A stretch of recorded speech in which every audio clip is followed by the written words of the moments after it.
What's going on, guys? It's Skyler here with Top Cut Games. I'm here with Wesley Mcallister. And what'd you do this weekend? I got top 16 with my boy Shannon and my boy Matt at YCS Las Vegas. Jeez. I played 43 card Despia. Before we get started, let's go ahead and do these shout outs. Shout out Team Scheme and shout out Shannon, owner of Team Scheme. Shout out Unbound Gaming. Shout out Game On, Gamers Guild, Angry Comics. Shout out to Skyler for letting me borrow cards. Shout out to Corey Achia for letting me borrow cards. Shout out Willie for letting me borrow cards. Shout out Jay for letting me borrow cards. Most of this deck doesn't even belong to me, my boy. But, oh yeah, before we get started, I also didn't play test this deck. I learned it at the YCS as I played. Okay. But we did well enough. Let's get into it. That's the best way to play Yu-Gi-Oh! Facts. I feel like I do better that way. That's how I won my regional, same way.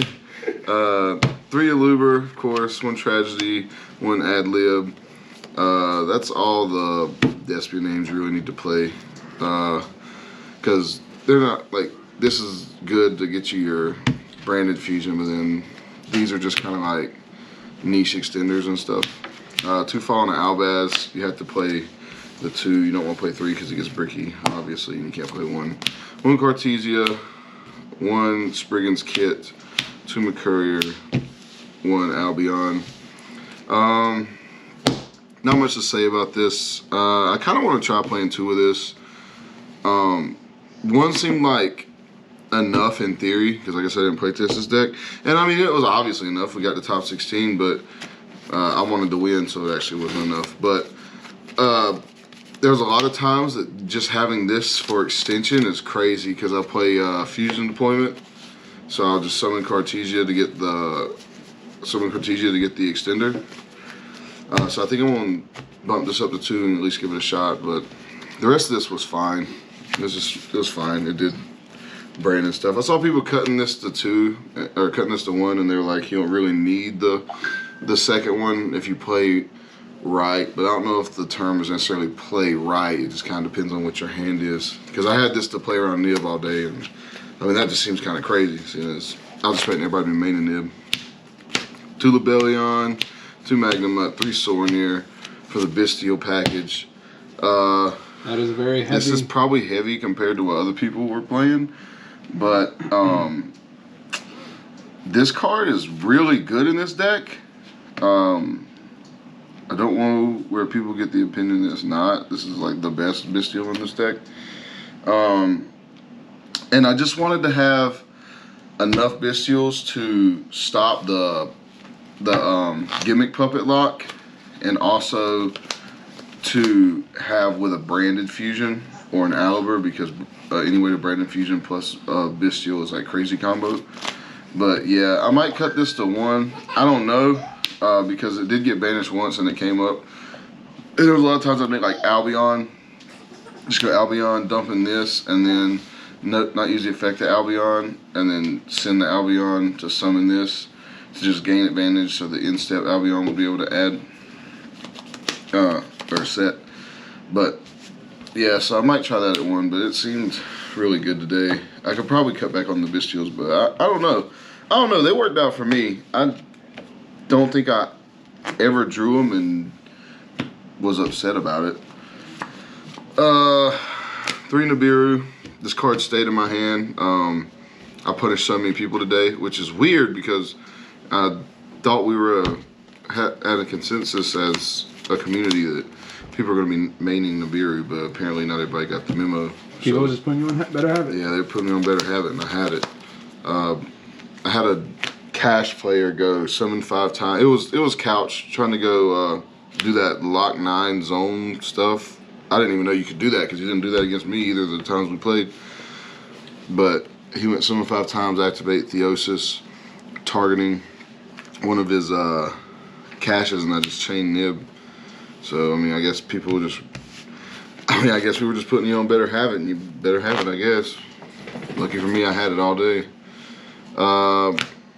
3 branded fusion, obviously. 3 opening.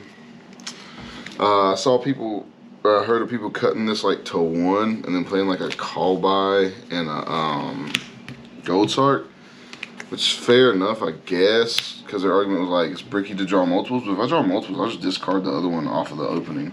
Because my theory was, right, going into this tournament, the way I built my deck and the way Shannon built his deck was, we just want to play, right? It's a really open format. People aren't going to really be locked in on what's the best. Like, there's an idea of what the best decks, but there's no best absolute deck.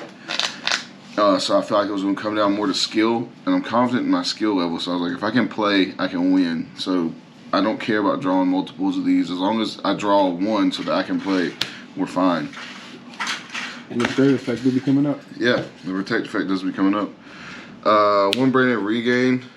I'll go ahead and put the other one up here. The branded beast. I saw people cutting these.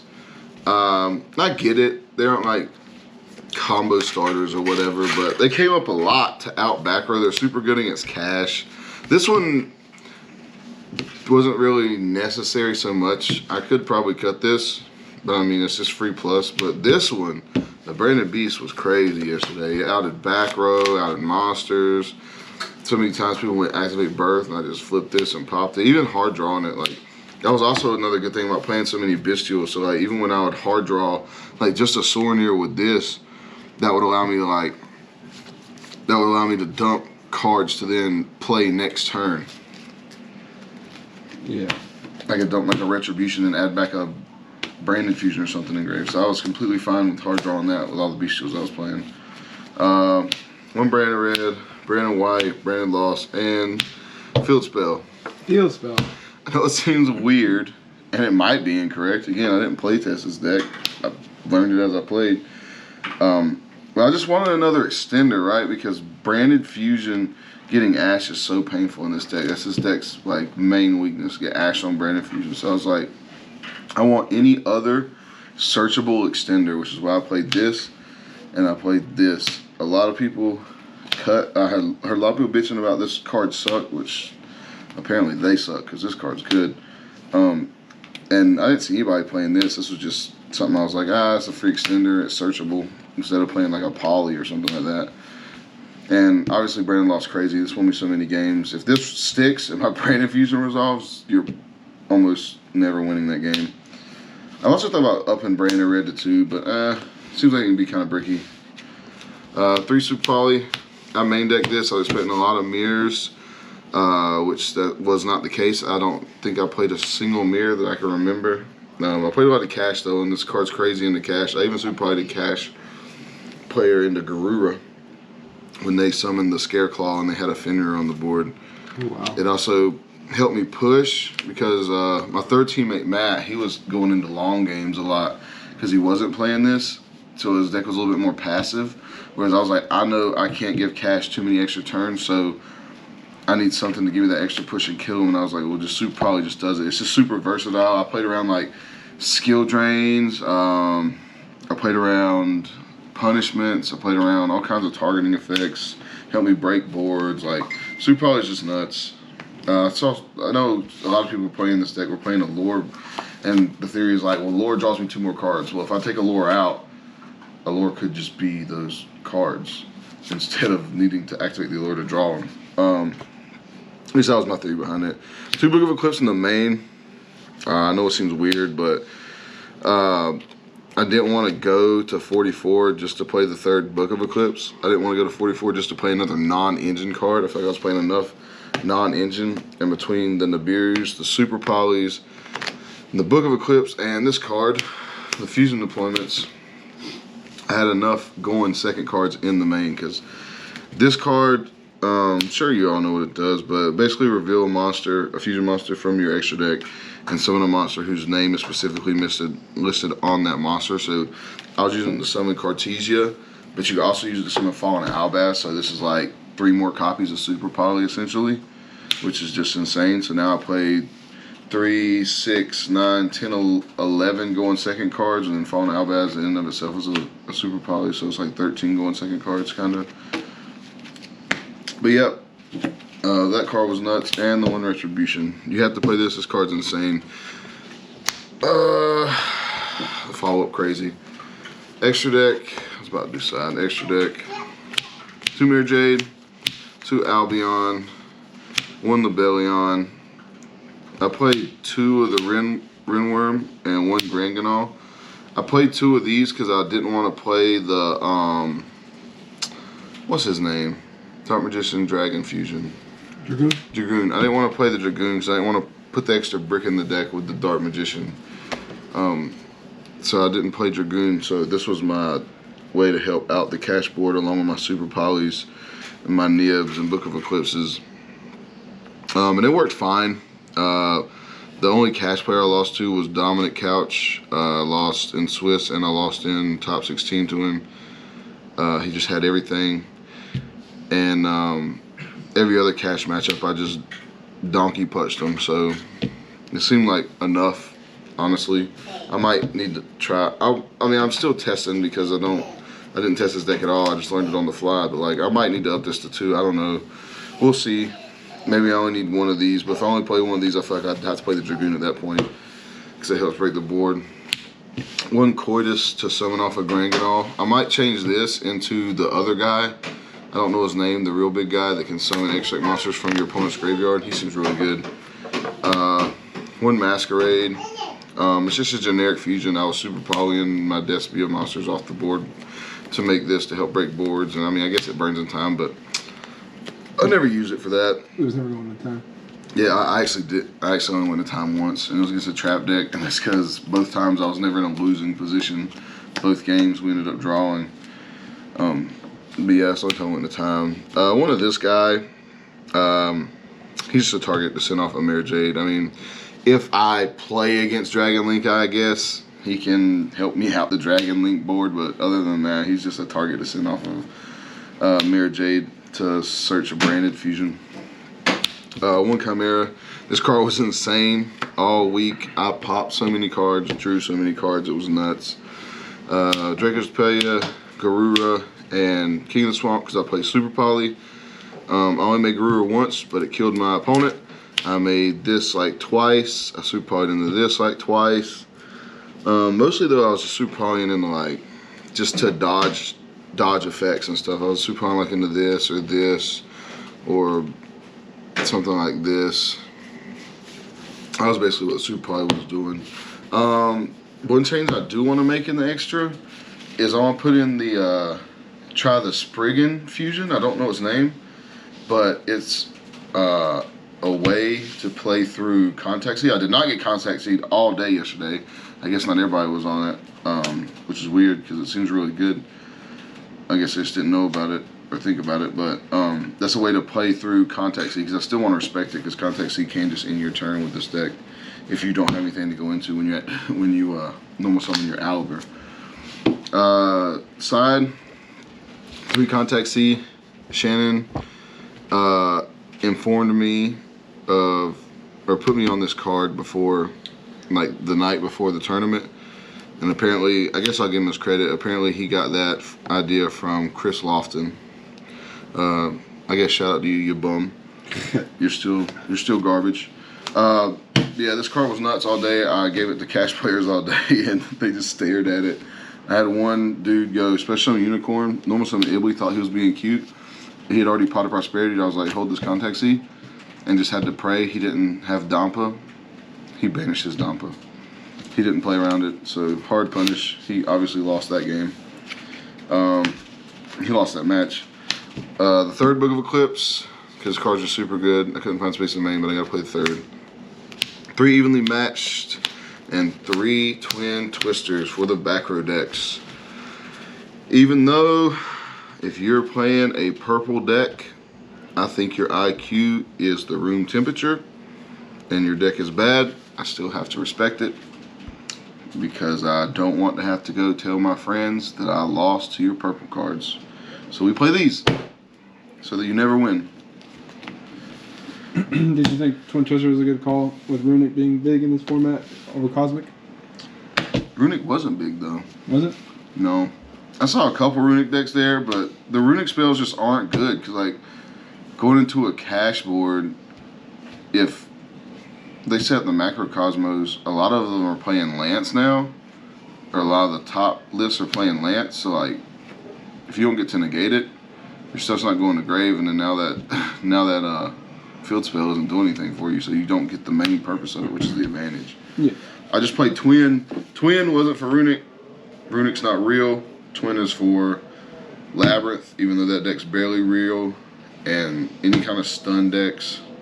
And then this is just good against any backer deck. Super good against any kind of rogue deck, really. Against Despia. It's not that great against Cash, but it is really good against any rogue decks. 3D barrier. This card might come out. I only drew it like twice, and only one of the 2 times I drew it was it good.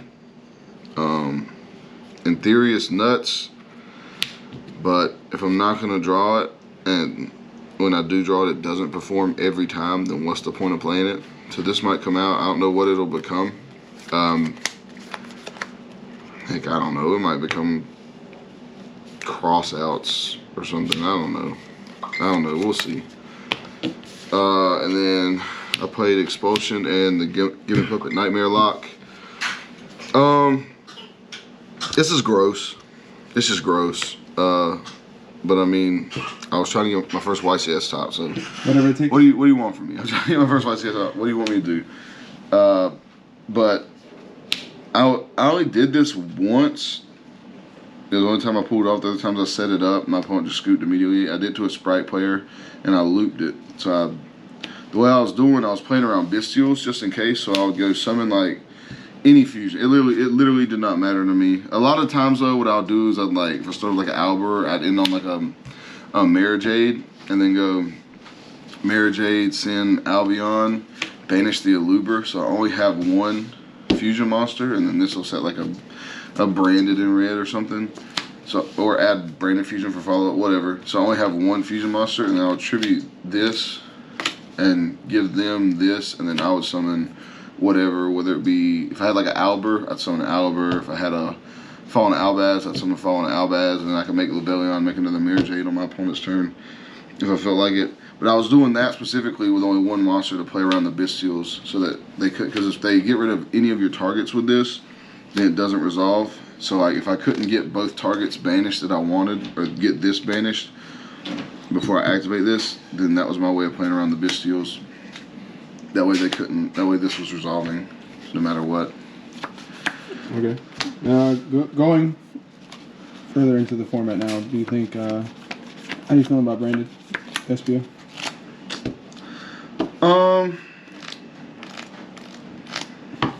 I didn't respect Despia before this tournament because I used to play Sword Soul, and you just bop that deck with Sword Soul, so I just had no respect for it because I didn't really ever lose to it. But it's actually a pretty skillful deck, and Branded Fusion is still a super powerful card. I think it's in a decent place right now because it has a good cash matchup. It's okay into what's that deck called? Labyrinth. If you're playing the right cards. Sorry guys, we just got back from Vegas not long ago. I took a shower. Now here I am. I've been asleep 24 hours, so my brain's working kind of slow. But I feel like it's in a good spot right now. They said Branded Fusion is really powerful, and I wasn't too impressed with Cash. So in my opinion, as of right now, from what I've experienced, as long as you're a skillful player, this is the best deck. If you're a skillful player, now if you're gonna go out there and be brainless and just be like, activate Branded Fusion, that should win me the game, then you're not gonna win because you still have to outskill your opponent with this deck. But if you're a skillful player, you're gonna win majority of your games, especially against Cash. But I wasn't impressed with Cash this weekend, really. Like I said, the only person that beat me was Couch, and I literally 2-0 bopped every other Cash matchup. So I think this will be the best deck, but obviously other people are going to argue, because if you do pull off the apparent 9-zone lock, then I mean, that is an FTK. Who can out that? Yeah. It'd be different if they left me with one spell and trap zone, but if they do what Couch was doing, taking all your spells and trap zones, leaving you with one monster zone, ain't shit I can do about that, but scoop it up and go next game. Yep, that's all Yu-Gi-Oh has developed. But yep, that's the format we're in right now, everybody. We appreciate y'all watching. Yeah, we'll see y'all next time.